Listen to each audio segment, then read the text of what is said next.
అప్పుడు మీరు skill scam కేసులో చంద్రబాబుని అరెస్ట్ చేసినప్పుడు కూడా వాళ్ళు సేమ్ ఇదే అన్నారు. వాళ్ళు ఎప్పుడు జగన్ని జైలు పక్షాన్ని 16 నెలలు ఉన్నాడు, జైల్లోకి వెళ్ళేవాడికి ఏం తెలుస్తాయి అని అన్నారు.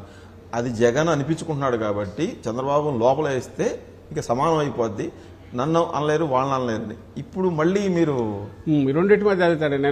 నేను నా మాటలు గమనిస్తే మీరు ప్రతిసారి నేను మా మాటలు వాళ్ళ మాటలు పక్కకు తోసి వాస్తవం ఏదో చూడండి ప్రజలకు అప్పీల్ చేస్తున్నా, మీడియాకి అప్పీల్ చేస్తున్నా. ఇప్పుడు కూడా అదే చెప్తున్నా.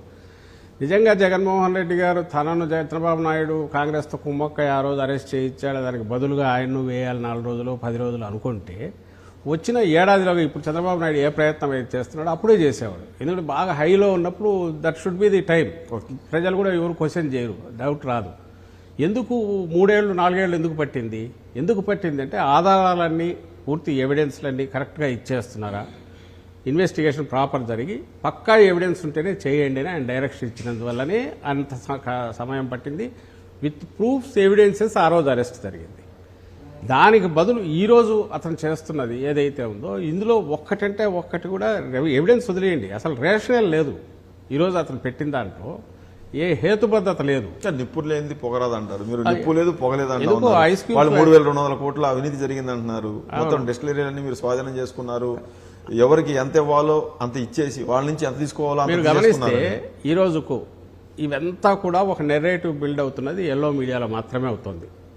ఎందుకు ఎల్లో మీడియా అంటున్నా అంటే అది పేర్లు అనడం కూడా అనవసరం. అది ఒక న్యూస్ పేపర్లా, టీవీలా, లేదా వాళ్ళ మ్యానుఫ్యాక్చరింగ్ యూనిట్లు ఉన్నాయి ఫేక్ దీన్ని న్యూస్ను కానీ లేదా అబద్ధాలను ఇచ్చేసేటివి అవి కానీ ఇవన్నీ కలిసి ఒక క్యాంపెయిన్ మెషిన్ లాగా నడుస్తున్న దాంట్లో కన్సర్టెడ్గా కంటిన్యూస్గా ఒక క్యాంపెయిన్ నడుపుతూ వచ్చి అదే వాటిలో వీటిలో కూడా వస్తున్నాయి, ఎఫ్ఐఆర్లో వస్తుంది, అరెస్ట్లో వస్తున్నాయి, దెన్ ఛార్జ్షీట్లో కూడా నిన్న వచ్చింది.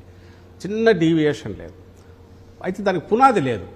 మీరు గమనిస్తే నేనేమంటున్నాను, వాళ్ళు నిన్నటిదే ఛార్జ్షీట్ ఫైనల్ తీసుకున్నాం. దీని గురించే ఈరోజు డిస్కషన్ అన్నారు కాబట్టి దీని గురించే నేను చెప్తాను. నిన్న ఛార్జ్షీట్ తీసుకున్నాం.